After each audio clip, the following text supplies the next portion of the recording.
All-in producers, writers, directors. I think it's a very cumulative piece and really shows the strength of the franchise and supports Moustapha as the godfather of horror. Really.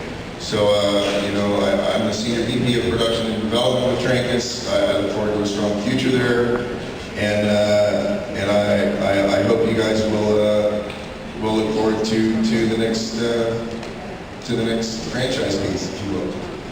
And as far as the documentary goes, we're very thankful to Ava Bay, to Sean, to a lot of people who contributed to it. It took a lot of time, it took a lot of effort, it took a lot of money, and we were just very excited for it to be released, and we hope you all will enjoy it.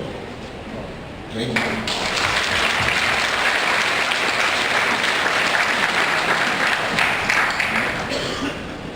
As some of you might remember, I had part of that hand in that original convention with Tony as well. We put that on, it took a year of our lives laboring over that thing. And hopefully this documentary will show the fruits of our labor.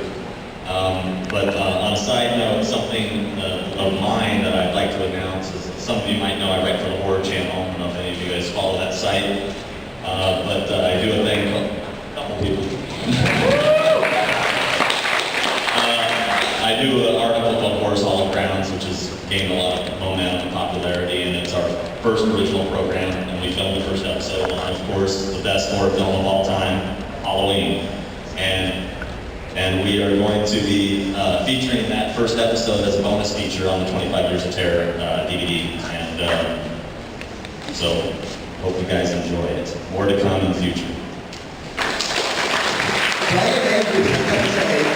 Was it the first convention you went to as well, the Returns to Haddonfield in 2003?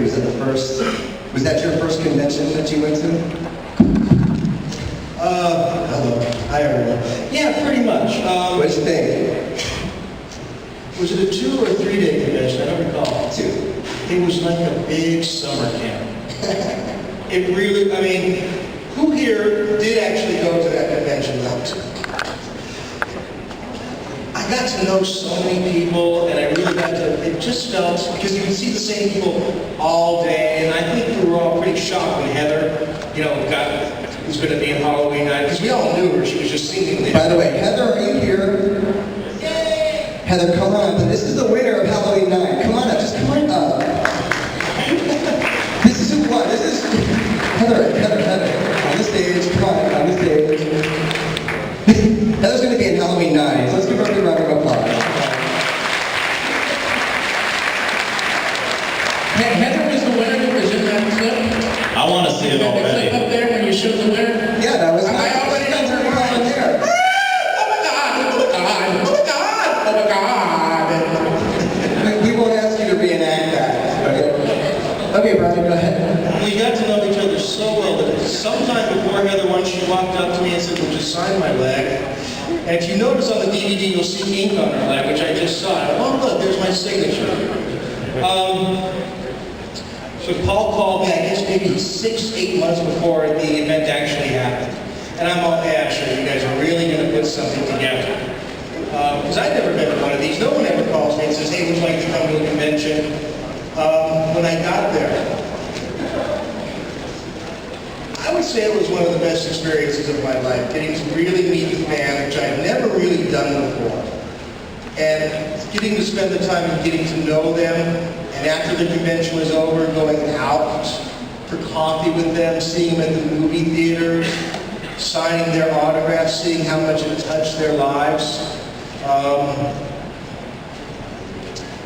It was really nice, And I was talking to Tony last week, and he says to me, people are always telling me, when are you going to do the 30th? How about the 30th?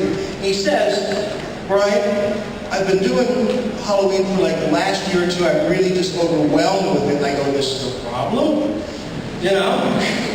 Like it's just too much. But yeah. The add to that is that Moustapha, you'll see in the documentary, Donald Pleasance said, we'll keep doing it until number 22, and then I think we're done. And Moustapha is a strong fan, or still is, although not with us, but believes that the franchise can continue as long as you just can't kill Mike and Lyle. You just can't do it.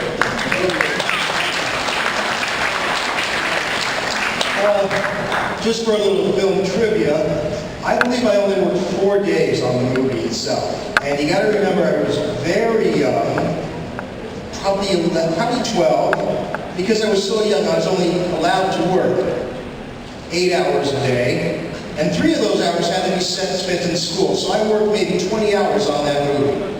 John Carpenter was pretty much a 1 or a 2-take director, from what I recall. He had the entire, I guess you could say he probably had the entire film already pre-edited in his head. Because the whole film might have been 10, 11, or 12 days, I heard. A big part of that movie, for any of you up-and-coming directors, has to be casting.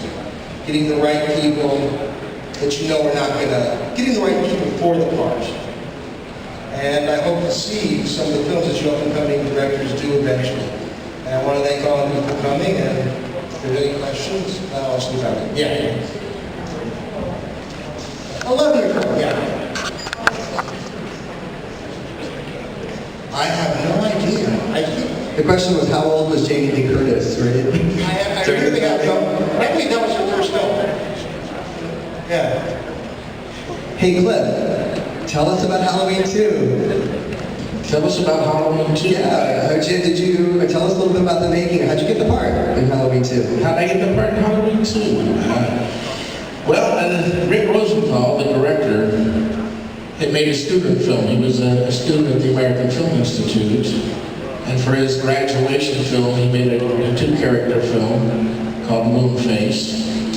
And he got his degree, went on, and got some acclaim for his short film, wound up getting the job as Halloween 2, phoned me and said, come on over, I got a part for you, but you'll have to audition. So I auditioned.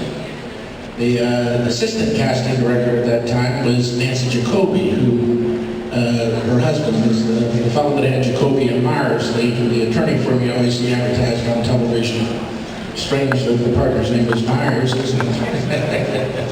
A little bit of, and why? And I don't know how he spells his name. I'm just familiar with his briefs. And anyway, that's how I got the job from Halloween 2. My audition, got the part, and actually got a call back maybe about 3 or 4 weeks after we wrapped that John Carpenter was going to be directing an extra segment of the film. So came back and he directed 2 or 3 extra scenes in the film. Got a call from Rick Rosenthal. He was unhappy that they didn't call him back to do it. But I think John Carpenter had to say. So I went back and did have a chance to work with John. To a multi-track tape recorder, and then I basically overdubbed it, played along with John to create that sound of Halloween 2, but it's really myself and John Carpenter simultaneously, because they still got all his performances from Halloween 1. Then we came to Halloween 3, we know that was a diversion, but John had so much fun making music with me that he and I scored Halloween 3 together. And then past that, John was like, Alan, you just do the Halloween stuff, I've got other stuff I want to do. So from then on, I did 4, 5, and 6, and it was a great time, especially for me, sort of setting on my own on Halloween 4. I really got to put my stamp on it and make it sound like scores that I do more so than the work that we did together.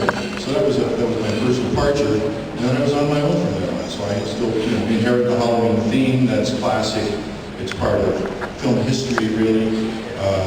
There was actually an article I had seen in the year 2000 about the top 100 film scores of all time, and Halloween was right up there. It was in the top 100 scores forever. And to John, it was just a simple thing. His comment on the first score was he was the cheapest composer he could find. So that's why he did it. But obviously he put his mark on it, his wisdom, his simplicity, has withstood the test of time, and the theme goes forever. I remember when I did Halloween 4, and I interacted with Mustafa, he said, just make sure you give me that Halloween music. Make sure you play that every time we see Michael Myers. I want to hear that theme, because it's the mask